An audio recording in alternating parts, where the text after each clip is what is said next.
En este vídeo y los siguientes vamos a ver un poco la documentación que tenéis para la práctica de laboratorio y empezaremos a hablar de las cosas que utilizaréis para hacer la implementación de la práctica usando Python y algunas librerías que os serán necesarias. Empezaremos hablando de Python. Python es el lenguaje que utilizaremos para el desarrollo de la práctica, como comentamos.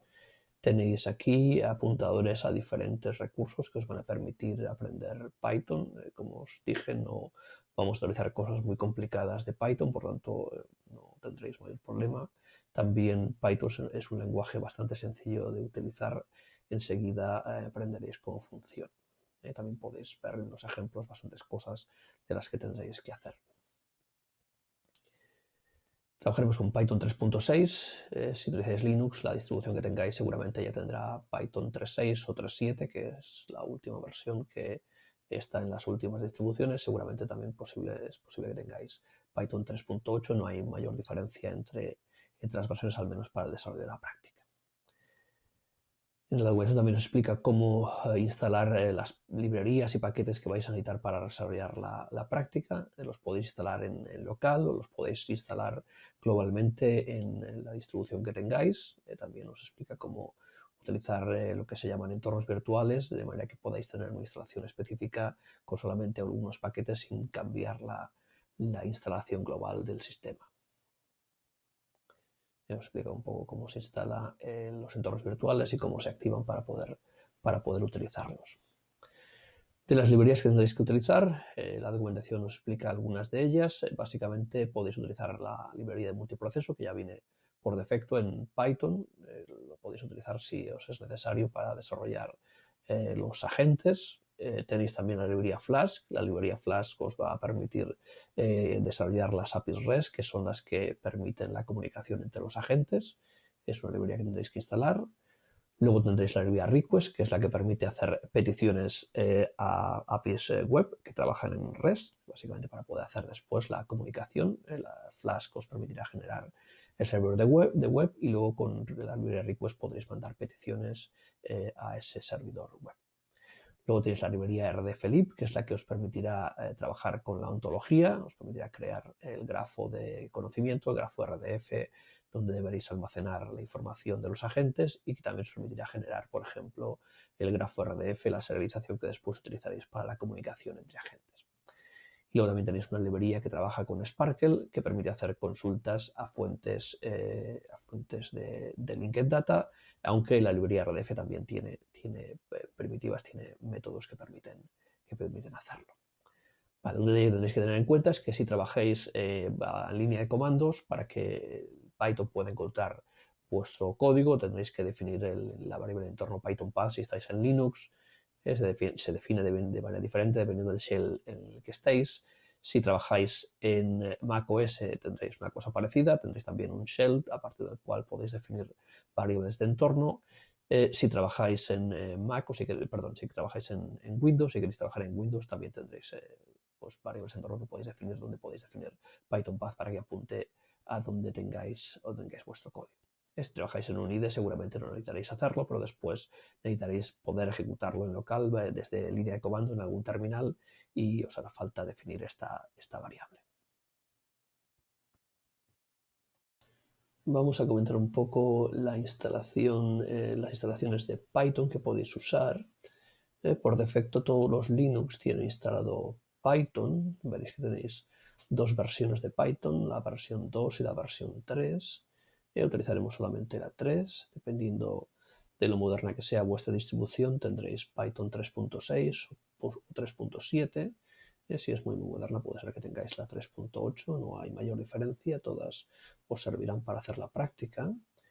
Si utilizáis Windows o macOS o queréis utilizar una distribución diferente para vuestro Linux, podéis utilizar alguna que ya viene preempaquetada, por ejemplo, la que viene de Anaconda.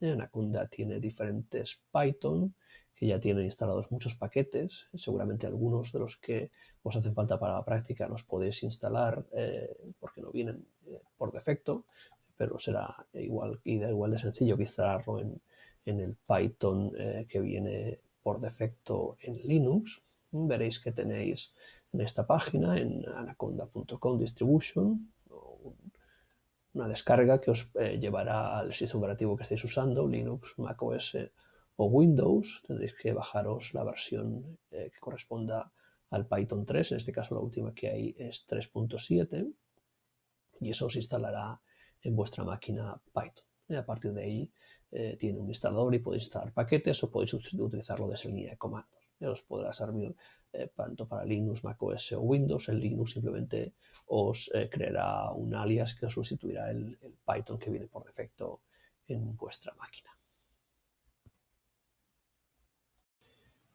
El segundo capítulo del material os habla de la librería de concurrencia de Python.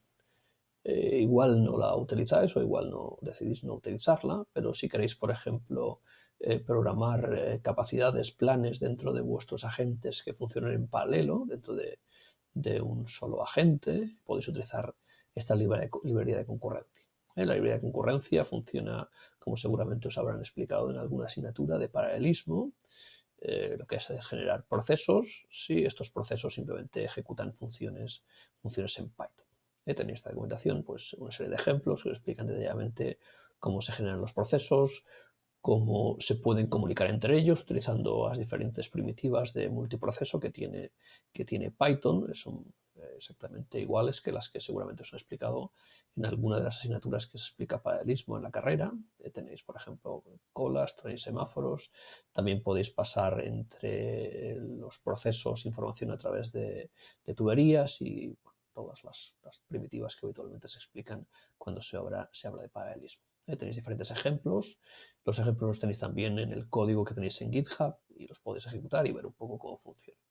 En este caso os servirá si queréis tener cosas que se ejecuten en paralelo dentro de cada agente. Si simplemente no tenéis nada que se ejecute en paralelo, pues no os va a ser necesario.